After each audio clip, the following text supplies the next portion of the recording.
Tribuners, proses seleksi pegawai pemerintah dengan perjanjian kerja atau P3K di Kabupaten Belitung resmi dimulai pada Rabu 11 Desember dan melibatkan 976 peserta yang telah mengunggah lamaran melalui sistem Badan Kepegawaian Negara.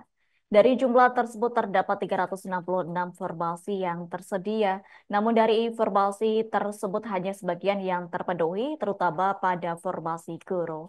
Dari 200 formasi yang dibuka untuk guru, hanya 89 pelamar yang mendaftar. Sementara itu, formasi untuk tenaga kesehatan dan teknis berhasil memenuhi kuota yang tersedia.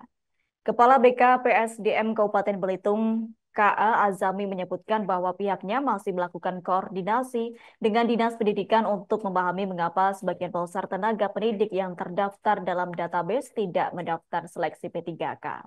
Adapun BKPSDM berkomitmen untuk menjaring aparatur yang sesuai kebutuhan, sekaligus memberikan kepastian bagi tenaga honorer yang telah lama mengabdi.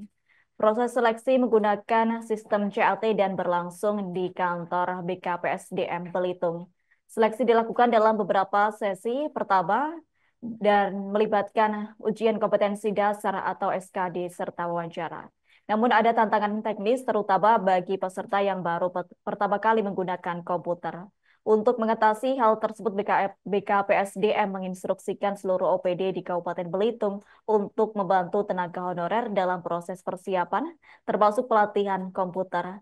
Bagi tenaga honorer yang tidak lolos seleksi P3K tahap 1, pemerintah Kabupaten Belitung telah menyiapkan kebijakan untuk tetap mempekerjakan mereka sebagai P3K paruh waktu. Mereka akan menerima gaji yang setara dengan gaji honorer saat ini tanpa tunjangan.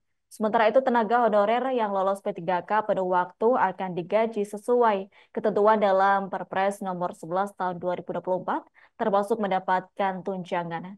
Pengangkatan P3K baik penuh waktu maupun paruh waktu akan dilakukan secara bersamaan, yaitu setelah proses administrasi seperti pengusulan NIP dan penerbitan SK Bupati selesai.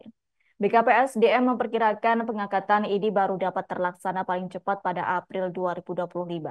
Hingga saat itu pemerintah daerah tetap diizinkan untuk menganggarkan gaji tenaga honorer sembari menunggu pengangkatan baik P3K pada waktu maupun paruh waktu.